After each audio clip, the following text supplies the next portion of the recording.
আর কেঁদো না বাংলার কৃষক, ফোটাও মুখে হাসি। তোমরা দেশের আসল নায়ক, বলবে বিশ্ববাসী।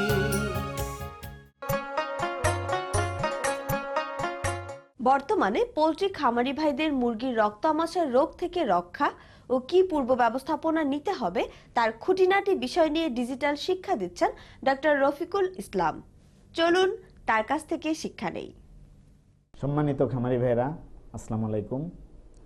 আমরা আজকে মোরগ মুরগির অত্যন্ত জটিল একটা রোগ নিয়ে আলোচনা করব, যে রোগের নাম কক্সিডিওসিস বা রক্ত আমাশা।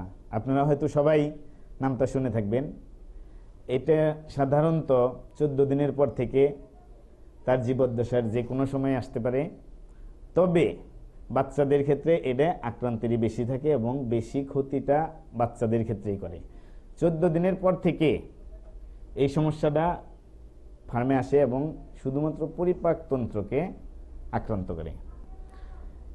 এটা আইমেরিয়া প্রজাতির এক ধরনের পরজীবী বাহিত রোগ। এই জীবাণুগুলা কিভাবে ছড়ায় আমরা একটু জেনে নেই। এই জীবাণু যে কোনো প্রত্যক্ষ বা পরোক্ষ সংস্পর্শের মাধ্যমে ফার্মে আসতে পারে। ফার্মের লোকজনের জামা জুতার মাধ্যমে, বন্য প্রাণী যেমন কুকুর, ইঁদুর, চড়ুই পাখি, শালিক ইত্যাদির মাধ্যমেও এই জীবাণু ফার্মে চলে আসে। কিছু কিছু ফ্যাক্টর এই রোগ দ্রুত হওয়ার জন্য সাহায্য করে, যেমন গাদাগাদি করে মুরগি পালন, অনেক মুরগি যদি এক জায়গায় থাকে, অ্যামোনিয়া গ্যাসের প্রাদুর্ভাব যদি বেশি হয়, এবং সবচেয়ে বেশি যেটা লিটার যদি স্যাঁতস্যাঁতে থাকে। আমাদের দেশে এই রোগ এই কারণেই বর্ষাকালে বেশি হয়। লিটার স্যাঁতস্যাঁতে থাকলে সেখানে কক্সিডিওসিস আসবে।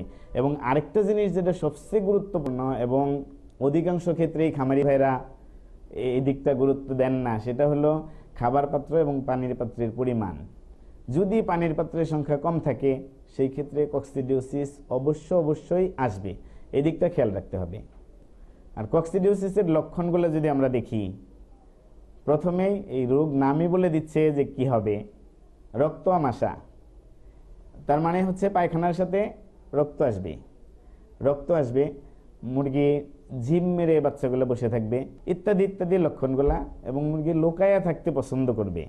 পায়খানার সাথে রক্ত আসবে, কখনো কখনো তাজা রক্ত আসতে পারে, কখনো কখনো ওই কিছু পায়খানা কিছু রক্ত, মাঝে মাঝে কালচে রক্ত, ইত্যাদি ইত্যাদি রক্ত আসবে।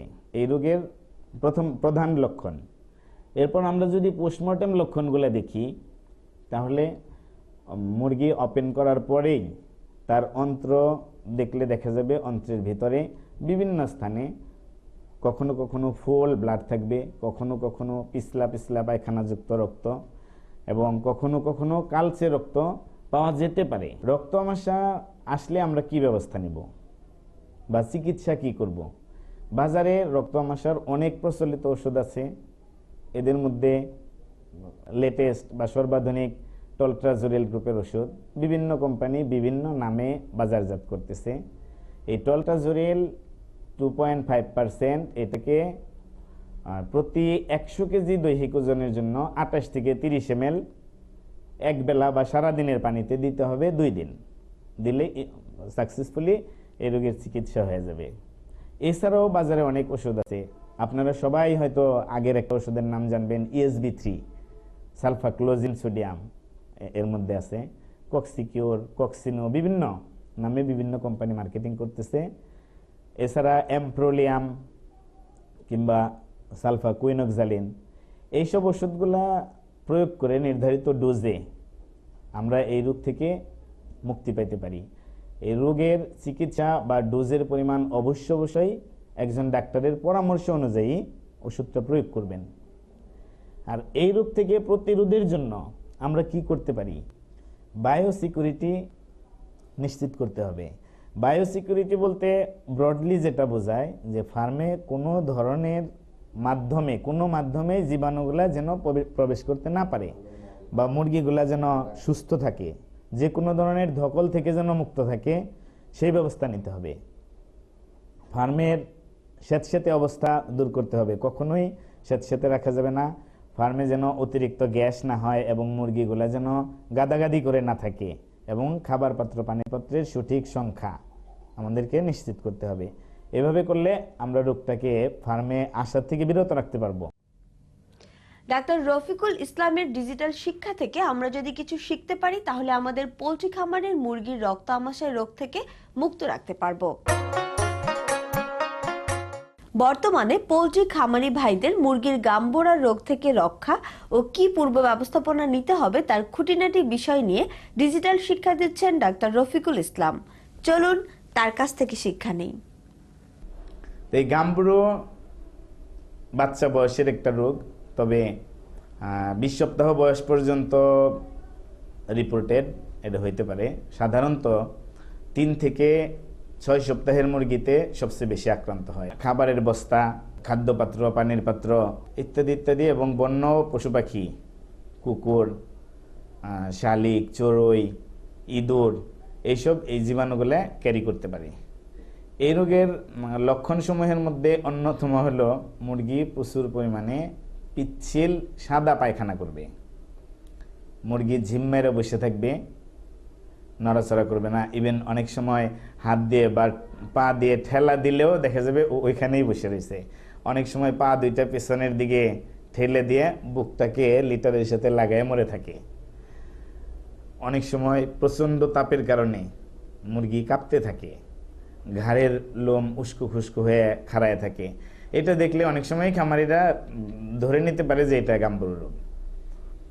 অনেক সময় সাদা চুন পায়খানা, এটা পেছনে মলদ্বারের চারদিকে লেগে থাকতে পারে।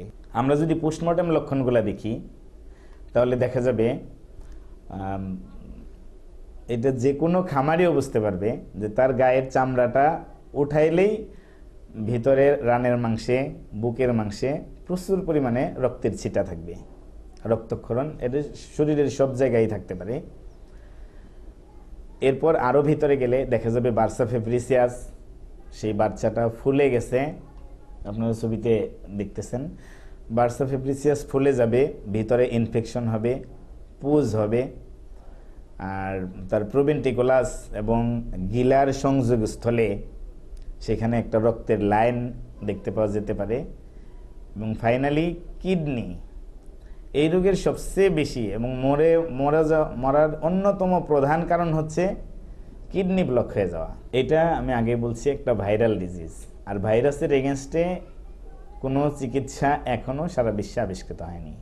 ভাইরাসের সুনির্দিষ্ট কোনো চিকিৎসা নাই। তবে গাম্বুরো হলে যে কারণে মুরগি মারা যায়, বিভিন্ন লক্ষণ, যেমন প্রচুর পরিমাণে সাদা পিচ্ছিল পায়খানা করে, এই অবস্থা যদি চলতে থাকে তাহলে ডিহাইড্রেশন হবে, ডিহাইড্রেশনের কারণে মুরগি মারা যাবে। ফলে ডিহাইড্রেশন যাতে না হয় সেজন্য একটা স্যালাইন, ব্যালেন্স একটা স্যালাইন মানে ইলেকট্রোলাইটস ব্যবহার করতে হবে। ভিনেগার বা অ্যাসিডিফায়ার এটা দিতে হবে। আর ভিটামিন সি, রিসেন্ট একটা এর মধ্যে আছে যে ভিটামিন সি গাম্বুরো ভাইরাসের বংশবৃদ্ধিতে সরাসরি বাধা প্রদান করে। সেকেন্ডারি ব্যাকটেরিয়াল ইনফেকশন আইসা যাতে এই অবস্থাকে আরও বেশি মারাত্মক না করতে পারে সেজন্য আমরা অ্যান্টিবায়োটিক দিয়ে থাকি, এবং অনেকেই এই ক্ষেত্রে সিপ্রোফ্লক্সাসিনকে চুজ করে থাকেন। পানি একদম খাবার পাত্র, পানির পাত্রের কাছেই মুরগি যাবে না, চুপ করে বসে থাকবে। এই অবস্থা চলতে থাকলে তার শরীর আরও দুর্বল হবে এবং আরও তাড়াতাড়ি মারা যাবে। সেজন্য আমরা আখের গুড় বা চিনি এই ক্ষেত্রে আমরা যোগ করতে পারি। ডাক্তার রফিকুল ইসলামের ডিজিটাল শিক্ষা থেকে আমরা যদি কিছু শিখতে পারি তাহলে আমাদের পোল্ট্রি খামারের মুরগির গাম্বোরা রোগ থেকে মুক্ত রাখতে পারবো। বর্তমানে পোল্ট্রি খামারি ভাইদের মুরগির ফাউল কলেরার রোগ থেকে রক্ষা ও কি পূর্ব ব্যবস্থাপনা নিতে হবে তার খুঁটিনাটি বিষয় নিয়ে ডিজিটাল শিক্ষা দিচ্ছেন ডাক্তার রফিকুল ইসলাম। চলুন তার কাছ থেকে শিক্ষা নেই। কলেরা মূলত একটা পানিবাহিত রোগ। এটা একটা ব্যাকটেরিয়া দ্বারা সৃষ্ট রোগ। জীবাণুটার নাম হচ্ছে পাস্চুরেলা মাল্টোসিডা। যদি ফার্মের আশপাশ পরিষ্কার পরিচ্ছন্ন না হয় তাহলে এই রোগের প্রাদুর্ভাব বেশি হইতে পারে।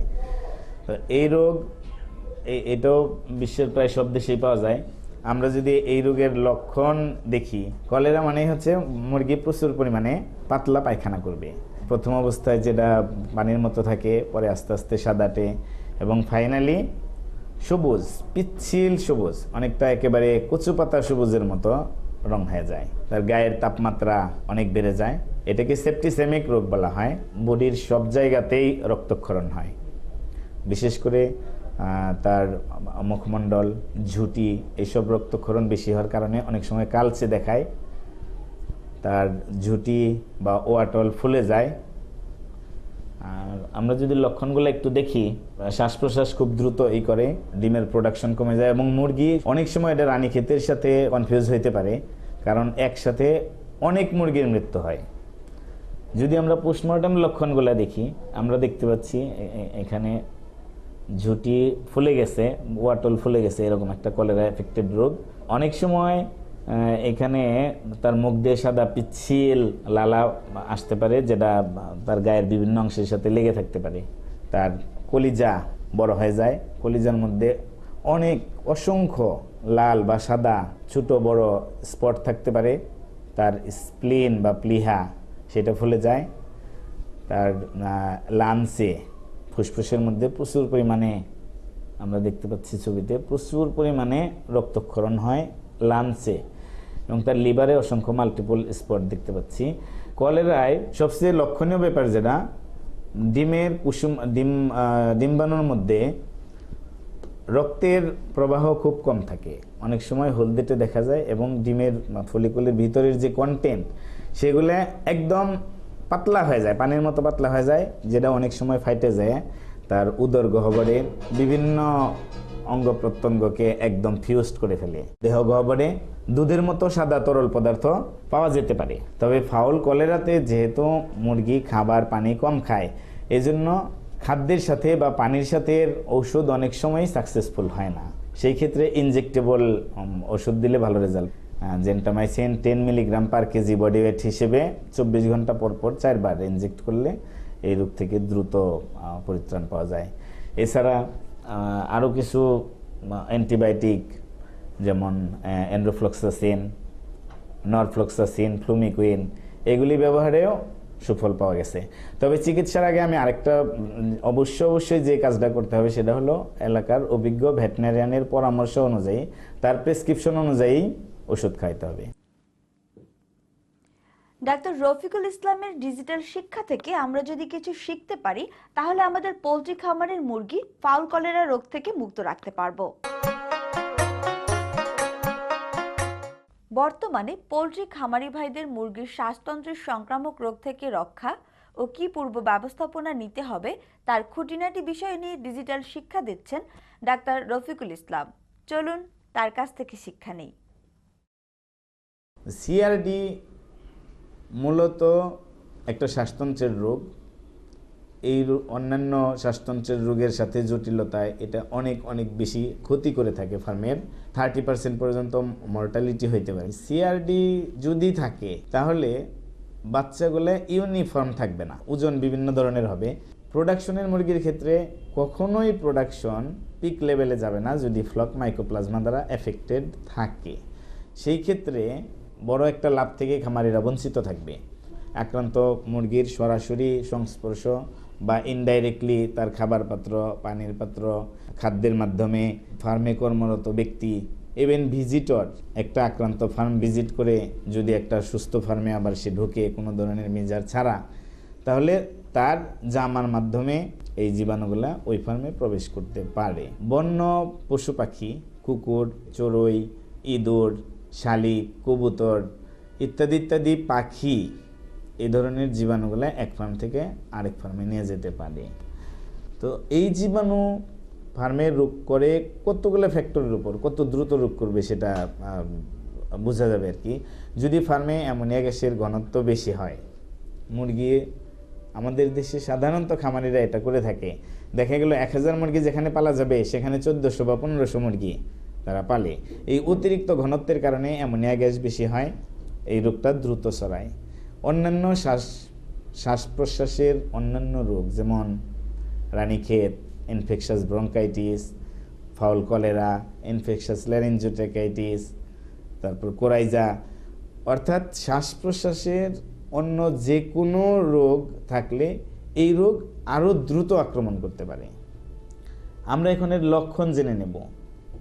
সর্দি কাশি, এটার নাক দিয়ে পানি ঝরবে, মুরগি হাসি দিবে, রাতের বেলায় মুরগি বিশেষ করে যখন অন্ধকার থাকে গড় গড় শব্দ করবে, মুখ দিয়ে অনেক সময় লালা পড়বে, চোখ দিয়ে পানি ঝরে, ইত্যাদি ইত্যাদি লক্ষণগুলো দেখে আমরা বুঝতে পারবো মুরগির সিআরডি রোগ হয়েছে। আমরা এখন পোস্টমর্টেম লক্ষণগুলো দেখব। তো এই মুরগি ওপেন করলে যেহেতু শ্বাসতন্ত্রের রোগ, লাঞ্চে বা ফুসফুসের মধ্যে ফেনা থাকবে, কফ থাকবে, ফুসফুসের উপরের আবরণ যেটাকে এয়ার স্যাক বা বায়ুথলি বলে সেটা ঘোলাটে হয়ে যাবে। অনেক সময় সেখানে পনিরের মতো বস্তু জমা থাকতে পারে। উদর গহ্বরে বুদবুদ আকারে গ্যাস জমে থাকতে পারে। তার ট্রাকিয়া বা শ্বাসনালী, সেই শ্বাসনালীতে ইনফেকশন বা কফ দেখা যাবে। তো সারা বিশ্বে প্রচলিত এরকম যেমন টিয়ামলিন আছে, আমাদের দেশে বিভিন্ন কোম্পানি এটা মার্কেটিং করে, টাইলোসিন, তারপর এনরোফ্লক্সাসিন, ডক্সিসাইক্লিন এবং সিটিসি ইত্যাদি ইত্যাদি এই রোগের জন্য কার্যকর ওষুধ। তো অনেক সময় শুধু মাইকোপ্লাজমা ট্রিটমেন্ট করলে ট্রিটমেন্ট সাকসেসফুল হয় না, কারণ আমরা যখন এর লক্ষণ বুঝতে পারি তখন সে এক বা একাধিক আলাদা ধরনের জীবাণু দ্বারা এফেক্টেড থাকে। মাইকোপ্লাজমার সাথে বিশেষ করে ইকোলাই বা মাইকোপ্লাজমার সাথে সালমোনেলা, মাইকোপ্লাজমার সাথে কোরাইজা ইত্যাদি ইত্যাদি জীবাণুগুলা মিক্সড অবস্থায় ইনফেকশন করে। এই জন্যে মাইকোপ্লাজমার জন্য আমরা টিয়ামলিন বা টাইলোসিন জাতীয় ওষুধগুলো দেব, সাথে সাথে সেকেন্ডারি ব্যাকটেরিয়াগুলা দমনের জন্য আমরা একটা অ্যান্টিবায়োটিক, এক্ষেত্রে ডক্সিসাইক্লিন বা সিটিসি ইত্যাদি ইত্যাদি ওষুধগুলো প্রয়োগ করে আমরা এই রোগ থেকে মুক্ত থাকতে পারবো। আমরা আসলে সবচেয়ে বেশি জোর দেই যে রোগের চিকিৎসা করার চাইতে রোগ যেন ফার্মে প্রবেশ করতে না পারে সেই ব্যবস্থা নিতে। এই ক্ষেত্রে বায়োসিকিউরিটি স্ট্রংলি আমাদেরকে মেনটেন করতে হবে। যেভাবে আমরা বলছি যেভাবে রোগটা ছড়াতে পারে সেই কারণগুলো আমরা প্রথমে বন্ধ করব, গাদাগাদি করে বা অ্যামোনিয়া গ্যাস না হইতে পারে এরকম ব্যবস্থা নেব। শ্বাসতন্ত্রের অন্যান্য রোগগুলো যদি থেকে থাকে তাহলে আমরা সেগুলা চিকিৎসা করে মুরগিকে আগে সুস্থ করব, যাতে করে ওই রোগগুলা মানে মাইকোপ্লাজমাকে আমন্ত্রণ করতে না পারে। আর ভ্যাকসিন দিয়েও এই রোগ দমন করা যায়, তো অধিকাংশ ক্ষেত্রেই ভ্যাকসিন ইফেক্টিভ হয়, আবার কোনো কোনো ক্ষেত্রে ভ্যাকসিন ইফেক্টিভ হয় না। তো বায়োসিকিউরিটিটা আমরা স্ট্রংলি মেনটেন করলেই, এবং অনেকেই মাইকোপ্লাজমা প্রতিরোধের জন্য 1 মাস পর পর একটা প্রিভেন্টিভ ব্যবস্থা নিয়ে থাকেন, যে মাইকোপ্লাজমা জীবাণুর লোড বেশি, এটাকে কমিয়ে রাখার জন্য। তো সবগুলো ব্যবস্থা নিলে আমরা আমাদের ফার্মকে এই ধ্বংসাত্মক রোগ থেকে বাঁচাতে পারবো। ডাক্তার রফিকুল ইসলামের ডিজিটাল কৃষি শিক্ষা থেকে আমরা যদি কিছু শিখতে পারি তাহলে আমাদের পোলট্রি খামারের মুরগির শ্বাসতন্ত্র সংক্রামক রোগ থেকে মুক্ত রাখতে পারবো। বর্তমানে পোলট্রি খামারি ভাইদের মুরগির রানীক্ষেত রোগ থেকে রক্ষা ও কি পূর্ব ব্যবস্থাপনা নিতে হবে তার খুঁটিনাটি বিষয় নিয়ে ডিজিটাল শিক্ষা দিচ্ছেন ডাক্তার রফিকুল ইসলাম। চলুন তার কাছ থেকে শিক্ষা নেই। নিউরাল ফর্ম, এই ফর্মে রানীক্ষেত জীবাণু মুরগির নার্ভাস সিস্টেমকে আক্রান্ত করে। স্নায়ুতন্ত্রকে আক্রান্ত করার ফলে মুরগির চলাচলে অস্বাভাবিকতা দেখা দেয়, পা প্যারালাইসিস হয়ে যায়, অনেক সময় পাখা প্যারালাইসিস হয়, এবং অনেক সময় ঘাড় বাঁকা হয়ে উল্টে যায়, মনে হবে আকাশের দিকে তাকায় আছে। এটা হচ্ছে রানীক্ষেতের নার্ভাস ফর্ম। এরপরে ভিসেরাল ফর্ম, আমরা সচরাচর এই রোগটাই বেশি পেয়ে থাকি। এখানে তার পরিপাকতন্ত্র আক্রান্ত হয়। এই অবস্থায় মুরগি সাদা চুনের মতো পায়খানা করে, যার জন্য অনেকে এটাকে চুনা হাগা রোগও বলে থাকে। অনেক সময় চাল দেওয়া পানির মতো পায়খানা করতে পারে, অনেক সময় সাদা হলুদ মিশ্রিত বিভিন্ন বর্ণের পায়খানা করতে পারে। সাধারণ লক্ষণের মধ্যে ডিম পাড়া মুরগি প্রথমে, বিশেষ করে যদি লাল ডিম পাড়া মুরগি হয় তাহলে ডিমের উৎপাদন কমে যায়, বা প্রোডাকশন উঠানামা করে। আজকে যদি 30টা ডিম কমলো, দেখা যাবে কালকে আবার 20টা বাড়বে। ডিমের কালার চেঞ্জ হয়ে যায়, ডিমের খোসা পাতলা হয়ে যায়, বিশেষ করে ডিমের মোটা প্রান্তটা খসখসে দেখায়। এইসব দেখে আমরা সহজেই রোগটাকে চিনতে পারি। এরপর আমরা পোস্টমর্টেম লক্ষণগুলো দেখে নেই। যেহেতু 3টা ফর্মে রোগটা হয়, 3টা সিস্টেমেই লক্ষণ পাওয়া যায়। পোস্টমর্টেম বা ময়নাতদন্তে যে লক্ষণগুলো দেখা যায়, শ্বাসতন্ত্র আক্রমণের ক্ষেত্রে শ্বাসনালীতে রক্তক্ষরণ, লাংস বা ফুসফুসে অতিরিক্ত রক্ত জমাট থাকে, গিলার উপরের অংশে গ্ল্যান্ডের মধ্যে রক্তের ছিটা থাকে, অন্ত্রনালীর বিভিন্ন স্থানে নেক্রোটিক প্লাগ বা বুতামের মতো গোলাকার ইনফেকশন পরিলক্ষিত হয়, আর সিকাল টনসিলে রক্তক্ষরণ থাকে।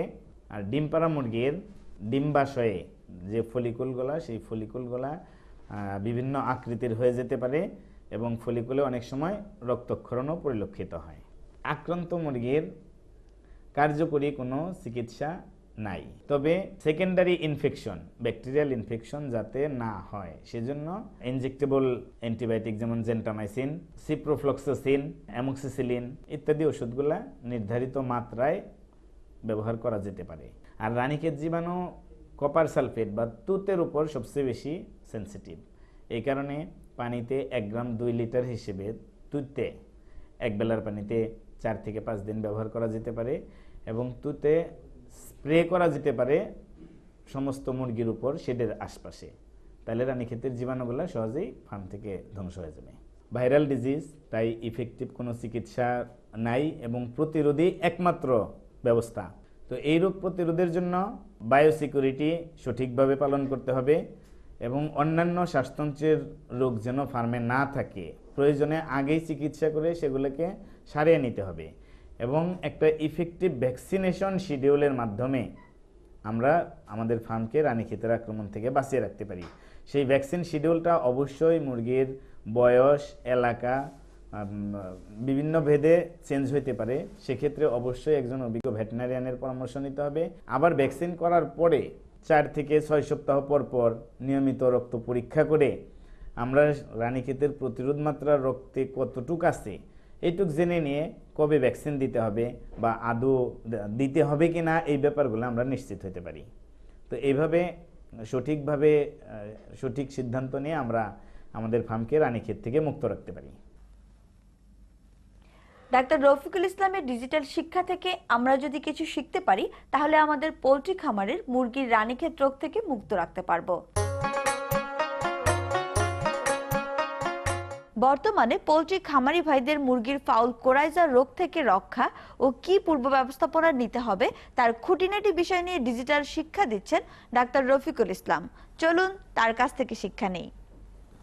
এটাও মূলত একটা শ্বাসতন্ত্রের জটিল রোগ।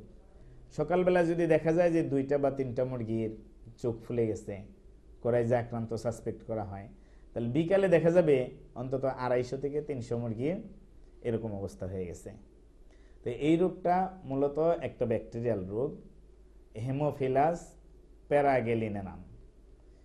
এই জীবাণুটাই এই রোগের জন্য দায়ী। রোগ আক্রান্ত মুরগির সরাসরি কাছে থাকলে সর্দি, কাশি, লালার থেকে খাদ্য এবং পানির মাধ্যমে এই রোগ ছড়াইতে পারে। অন্যান্য শ্বাসতন্ত্রের জটিল রোগ যেমন CRD, Ranikhet, infectious bronchitis, ILT, pox, cholera ইত্যাদি রোগের সংক্রমণ যদি থাকে, তাহলে এই রোগ আরও দ্রুত ছড়ায়।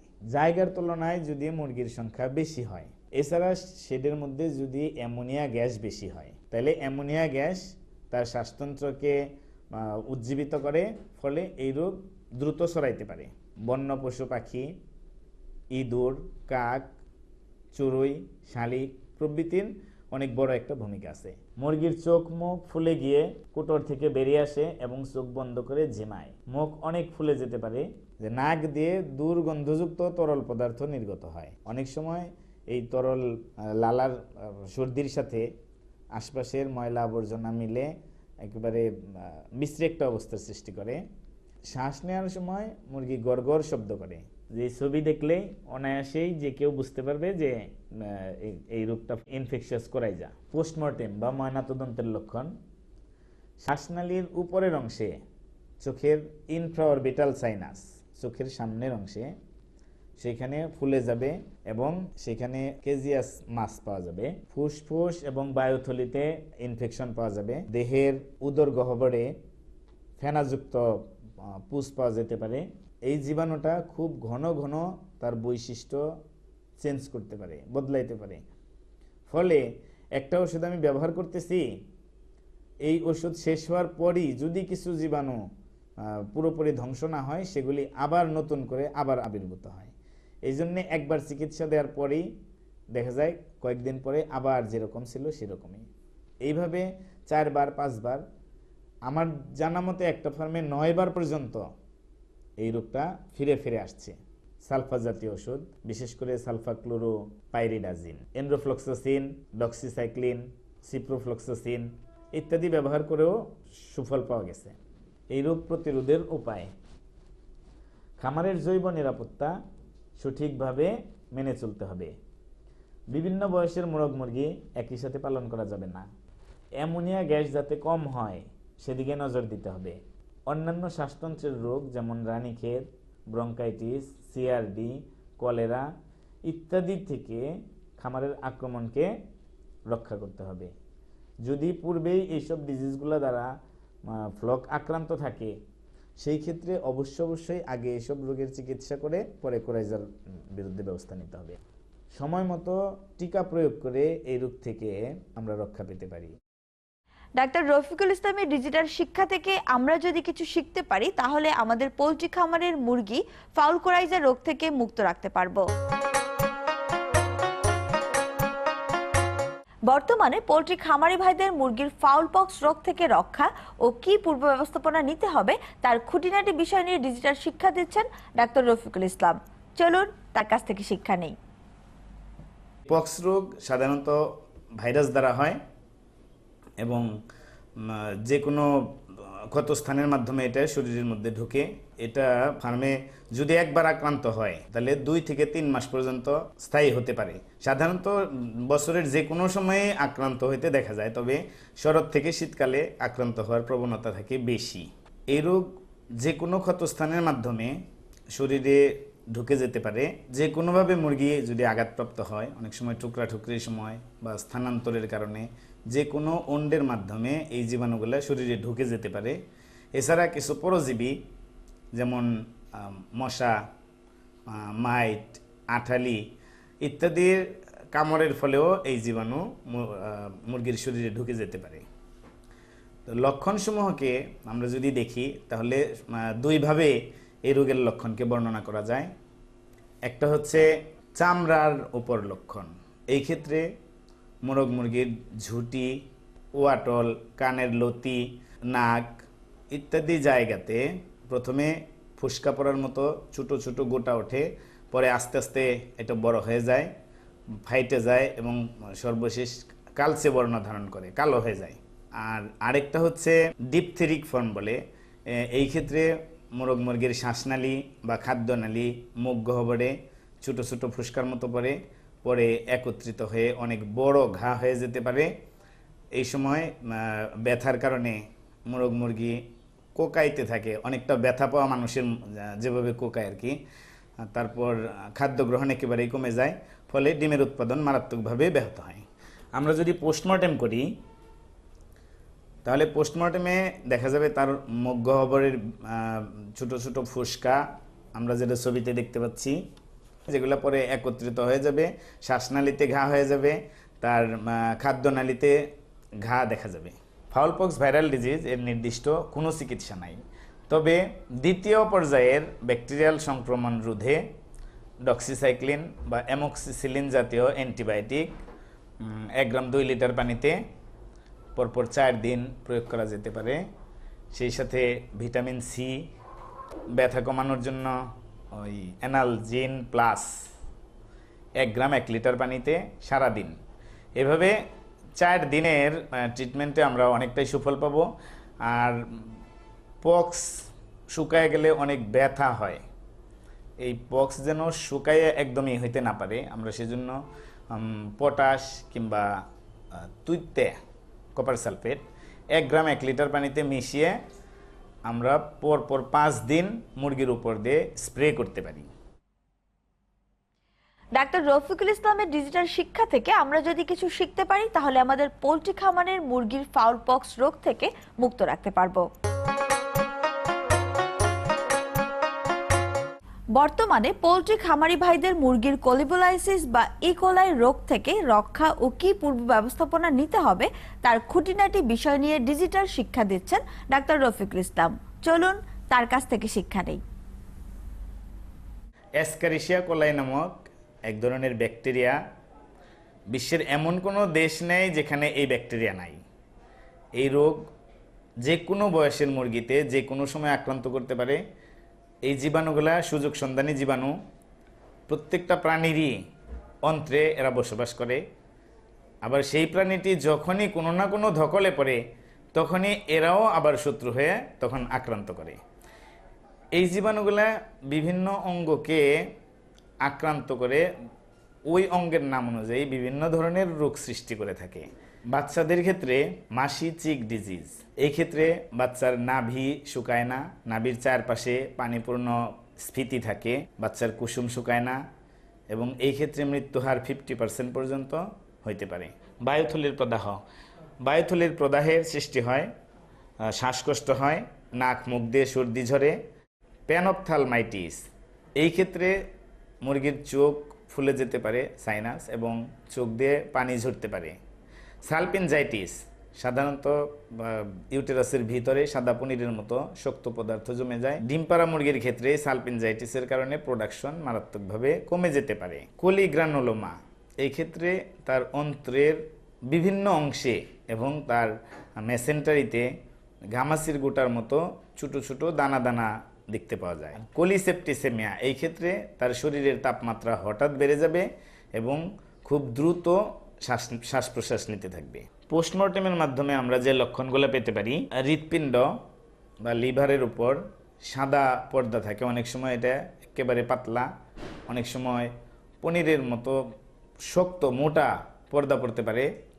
তার বায়ুথলিতে ইনফেকশন দেখা দেয় এবং বায়ুথলির ভিতরেও সাদা পনিরের মতো পদার্থ পাওয়া যেতে পারে। ইউটেরাসের ভিতরে পনিরের মতো বস্তু পাওয়া যেতে পারে।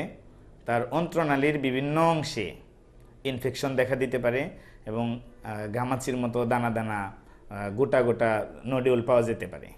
আমরা এই লক্ষণগুলো দেখে অনায়াসেই বুঝতে পারবো যে রোগটা কলিব্যাসিলোসিস বা ইকোলাইজনিত রোগ। এটা একটা ব্যাকটেরিয়াল রোগ।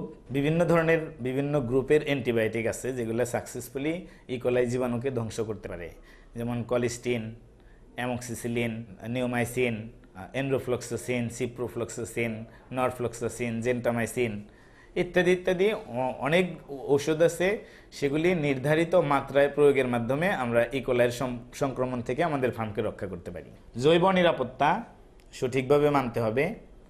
ফার্মে বন্য পশু পাখি ফার্মের আশপাশে যেন না আসতে পারে। ইঁদুর, শালিক, চড়ুই এসব পাখি থেকে যত দূর সম্ভব আমরা আমাদের ফার্মকে দূরে রাখব। আর তার খাবার পাত্র, পানির পাত্র সঠিকভাবে এবং নিয়মিত প্রয়োজনে জীবাণুনাশক দিয়ে আমরা এটাকে পরিষ্কার পরিচ্ছন্ন রাখব। মাঝে মাঝে জীবাণুনাশক সেদের ভিতরে বাইরে স্প্রে করব। সর্বোপরি সর্বোত্তম খামার ব্যবস্থাপনাই ইকোলাই থেকে আমাদের ফার্মকে দূরে রাখতে পারে। ডাক্তার রফিকুল ইসলামের ডিজিটাল শিক্ষা থেকে আমরা যদি কিছু শিখতে পারি তাহলে আমাদের পোল্ট্রি খামারের মুরগির কোলিবোলাইসিস বা ইকোলাই রোগ থেকে মুক্ত রাখতে পারবো। বর্তমানে পোল্ট্রি খামারি ভাইদের মুরগির ব্রঙ্কাইটিস রোগ থেকে রক্ষা ও কি পূর্ব ব্যবস্থাপনা নিতে হবে তার খুঁটিনাটি বিষয় নিয়ে ডিজিটাল শিক্ষা দিচ্ছেন ডাক্তার রফিকুল ইসলাম। চলুন তার কাছ থেকে শিক্ষা নেই।